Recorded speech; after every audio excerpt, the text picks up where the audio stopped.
எல்லாருக்கும் புத்தாண்டு நல்வாழ்த்துக்கள். தோட்டத்தில் இப்போ அடிக்கிற வெயிலுக்கு தான் என்னோடய தோட்டத்தில் நல்லா காயெல்லாம் நிறையா காய்ச்சிருக்கு. ஆடிப்பட்டத்தில் ஒரே நிழலாக இருந்தது தோட்டம், அதனால் ரொம்ப காய் அறுவடை பண்ண முடியலை. ஆனால் இப்போ வெயிலில் தான் என்னோடய தோட்டத்தில் நிறையா காய் காய்ச்சிருக்கு. அது முதல்ல பைத்தங்காயை சில பேர் காராமணின்னு சொல்லுவாங்க. எனக்கு அப்போ வித்தியாசம் தெரியலை. பைத்தங்காய் நல்லா முற்றி காஞ்சு போச்சுன்னா அதனுடைய விதைகளை தனியாக எடுத்து வைப்போம்ல, அதை தான் காராமணின்னு சொல்லுவாங்களாம். பிஞ்சாக உள்ளதை பைத்தங்காய்ன்னு எங்கள் ஊர் பகுதியிலலாம் பைத்தங்காயின்னு தான் சொல்லுவோம். அந்த பைத்தங்காயை பிஞ்சாக நம்ம சமைச்சு சாப்பிடும்போது தான் அதுலேருந்து முழுமையான சத்துக்கள் நமக்கு கிடைக்கும். இது உடல் சூட்டை குறைச்சி குளிர்ச்சியாக வச்சுருக்க உதவுமா. நல்லா நீர் சத்து இருக்குது, அதனால தான் வெயில் காலத்தில் காய்க்குது போல். இதை நம்ம சாப்பிட்டோன்னா நம்ம எவ்வளோதான் சில நேரத்தில் தாகமே தெரியாது. அப்போ இந்த காயை சாப்பிடும்போது நமக்கு நீர் சத்தும் கிடச்சி போயிடும். அடுத்தது புடலங்காய். இது 2 வாட்டி நான் 3 வாட்டி இதோட 3வது ஹார்வெஸ்ட் இது பண்ணுறேன். புடலங்காயிலே 3 வகை இருக்கான். இது ஆனால் குட்டை புடலங்காய் தான். ஆனால் நான் நீட்ட புடலங்காய்ன்னு தான் இதில் நான் வாங்கினேன் விதை. ஆனால் குட்டையாக தான் இதில் காய்ச்சிருக்குது. புடலங்காயோட ஸ்பெஷல் என்னன்னா, இதை தொடர்ந்து சாப்பிட்டுக்கிட்டே இருக்கும்போது மூட்டுக்கல்லாம் கெட்ட நீர் தேங்கும்ல, அந்த நீரெல்லாம் வெளியேற்றிடுமா. மூட்டு வலி பிரச்சனையும் கொஞ்சம் கொஞ்சமாக குறைஞ்சிட்டே வருமா. நிறைய நோய் எதிர்ப்பு சக்தி இருக்குது அதில். உடலில் இருக்க தேவையில்லாத கழிவுகள் எல்லாம் வெளியேற்றிவிடும். இது நம்ம மோஷன் போகும்போதோ இல்லை சிறுநீர் கழிக்கும்போது எல்லாத்துமே வெளியில் போயிடும். நம்ம ரொம்ப தூரம் ட்ராவல் பண்ணுறோம் அப்படின்னா அதனால கால்லெல்லாம் வீக்கம்லாம் வரும் நிறைய பேருக்கு. அந்த வீக்கம்லாம் வராமல் இருக்கும் அப்படின்னா அடிக்கடி இந்த புடலங்காய் உணவில் வாரத்தில் ஒரு தடவையாவது நம்ம எடுத்துக்கணும்.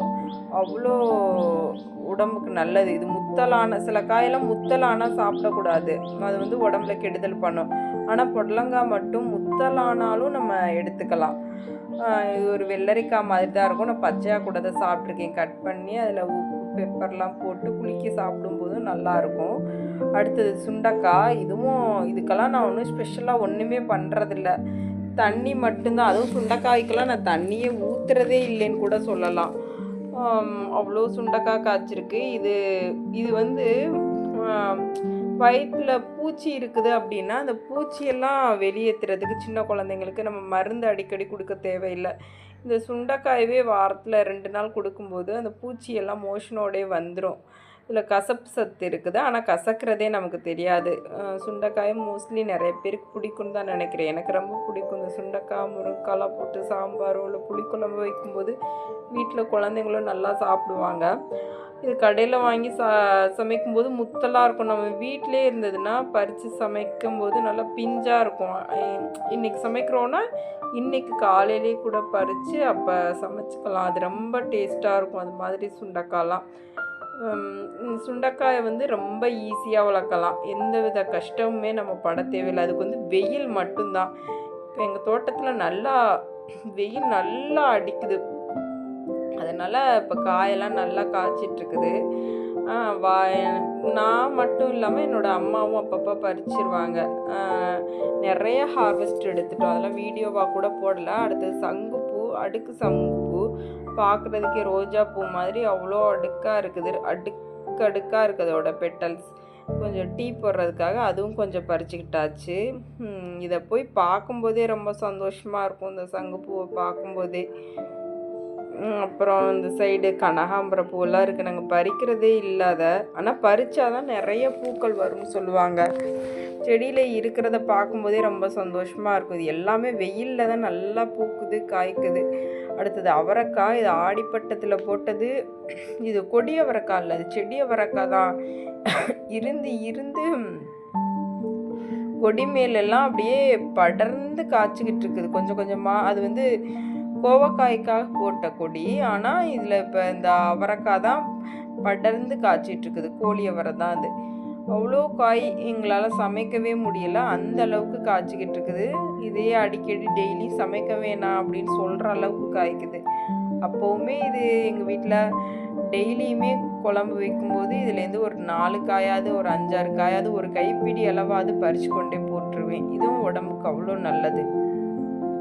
வேஸ்ட் பண்ணவே மனசே இல்லை. இதுவும் பூத்து காய்ச்சிக்கிட்டே இருக்குது. என்னன்னே தெரியல, ரொம்ப ஆடி மாதத்துலேருந்து இன்னும் காய்ச்சிக்கிட்டே இருக்குது. ஆடி மாதம் போட்டு ஒரு 2 மாதமோ என்னமோ கழித்து காய்க்க ஆரம்பிச்சிதுன்னு நினைக்கிறேன். காய்க்க ஆரம்பித்ததுலேருந்து காய்ச்சிக்கிட்டே இருக்குது. வேண்டாம் வேண்டான்னு சொல்கிற அளவுக்கு காய்க்குது. கொஞ்சம் தான் பறிச்சுக்கிட்டேன், ரொம்ப போட வேணாம்னு சொன்னாங்க குழம்புல டெய்லியும் போடுறனால. அப்புறம் கொஞ்சம் பாவக்காய், இதுவும் ஆடி மாதம் போட்டது தான். ஆனால் அப்போலேருந்து இது காய்க்கவே இல்லை. இப்போ தான் இதில் வெயில் அடிக்குது மாடி மேலே. இது ரோட் சைடில் சுவர் ஓரமாக கொஞ்சோண்டு இடத்துல வச்சது. அதுவாக முளைச்சது. நான் கூட இல்லை, சமைச்சிட்டு போட்டதுலேருந்து அதுலேருந்து முளைச்சி அதுவாகவே மேலே படர்ந்து போய் கிடந்தது. இப்போ அவ்வளோ காய், இதுவும் காய்க்குது. வேண்டாம் வேண்டான்னு சொல்கிற அளவுக்கு. இந்த நீர் சத்து நல்லா, இதுவும் நல்ல நீரோட தான், நல்லா நீர் சத்து உள்ள காய் மாதிரி தான் இருக்குது எல்லாமே. வெயில் காலத்தில் நம்ம சாப்பிட வேண்டிய காய்களை நம்ம தோட்டமே நமக்கு இதெல்லாம் நீ சாப்பிடு, இப்போ நான் நல்லா விளைவேன் அப்படின்னு சொல்கிற மாதிரி இருக்குது. நல்லாயிருக்கும். இந்த பாவக்காயும் நிறைய காய் இருக்குது. இவ்வளோ காயும் இன்றைக்கே கூட சமைக்க முடியாது. பறித்து வச்சாச்சுன்னா கொஞ்சம் கொஞ்சமாக சமைச்சிக்கலாம். இப்படி மொத்தமாக நான் சமைக்க மாட்டேன். எப்போதுமே எவ்வளோ வேணுமோ அந்தளவு தான் சமைப்பேன். சரி, ஹார்வெஸ்ட் வீடியோ போடலாம், ரொம்ப நாளாச்சே அப்படின்னு சொல்லிட்டு தான் நிறையா மொத்தமாக பறிச்சிட்ருக்கேன். இன்னுமே அந்த சைடில் இன்னும் கிடக்குது, நான் பறிக்கலை. நான் போதும், வேஸ்ட் ஆகிடும்னு. நன்றி.